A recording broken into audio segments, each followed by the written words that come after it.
Primavera de 1969. Los inspectores del organismo rector del automovilismo visitan la fábrica de Porsche con una intención clara: prohibirles correr. El reglamento exigía que, para competir con motores gigantes, un fabricante debía tener listo 25 ejemplares comerciales de su auto, una barrera económica diseñada para ser imposible de alcanzar. Los inspectores vieron piezas sueltas y negaron la licencia. Ferdinand Piëch, el despiadado director de desarrollo de Porsche, no discutió, solo les pidió que volvieran en 3 semanas. Cuando los burócratas regresaron, los esperaba en el estacionamiento la imagen más humillante que la FIA jamás había visto. Esta es la autopsia de cómo una regla diseñada para frenar la velocidad terminó creando la máquina de matar más dominante de la historia. Para entender este nivel de arrogancia institucional hay que retroceder a 1967. Ford había dominado Le Mans con el gigantesco Ford GT40 de 7 litros. Era un monstruo de metal americano que trituraba en el asfalto. La FIA, aterrada por las velocidades, entró en pánico y cambió el reglamento. Limitaron los motores a 3 litros, pero dejaron un vacío legal, una pequeña concesión. Si querías usar un motor más grande de 5 litros, ya no tenías que fabricar 50 autos para homologarlos, solo tenías que fabricar 25. Los burócratas pensaron que ningún fabricante gastaría millones de dólares en construir 25 super prototipos inútiles que no podían venderse en la calle, solo para correr una carrera. Ferdinand Piëch leyó ese reglamento y no vio un límite, vio una invitación.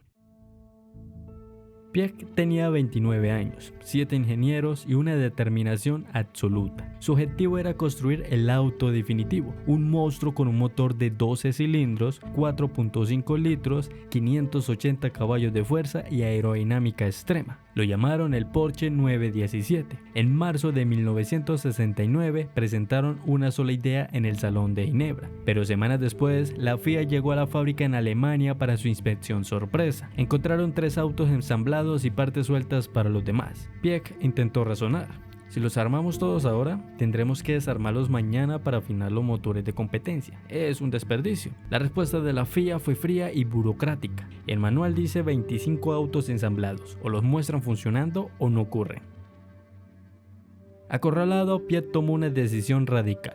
Detuvo todos los demás departamentos de la empresa. Trajeron a los mecánicos, a los diseñadores, a los oficinistas y hasta las secretarias de la fábrica. Quien quiera que tuviera manos útiles fue puesto a apretar tuercas y atornillar suspensiones en turnos dobles. El 20 de abril de 1969, los burócratas de la FIA regresaron a Stuttgart con sus libretas de anotaciones. Cuando salieron al estacionamiento de la fábrica, el silencio fue absoluto.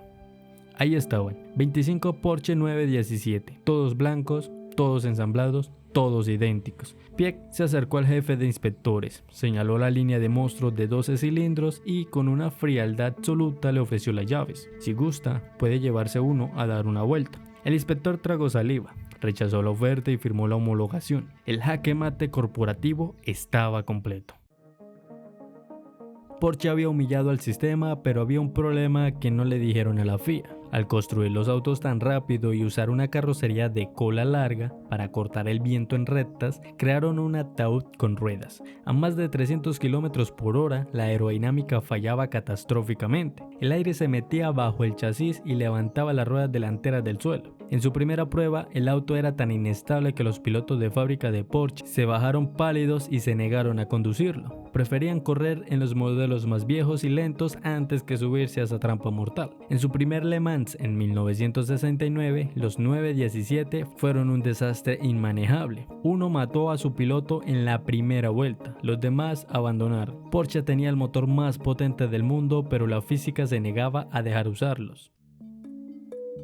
Desesperados, en 1970 Porsche le entregó los autos al equipo privado de John Wyer. Llevaron los 917 a una pista de pruebas en Austria. Seguían siendo imposibles de conducir, y entonces ocurrió un milagro de la física empírica. El ingeniero en jefe, John Horstmann, estaba mirando el auto frustrado cuando notó un detalle minúsculo. La trompa del auto estaba manchada y aplastada de insectos muertos. pero la larga y hermosa cola trasera estaba limpia, no había un solo mosquito pegado. La matemática de Horstman fue brutal: si no hay insectos es porque el aire no está golpeando esa superficie. El alerón trasero no está generando carga. En contra de las órdenes de los ingenieros alemanes, Horstman agarró láminas de aluminio, cinta adhesiva y tijeras y cortó la hermosa carrocería trasera del 917 con sus propias manos, levantándola hacia arriba como una cuña.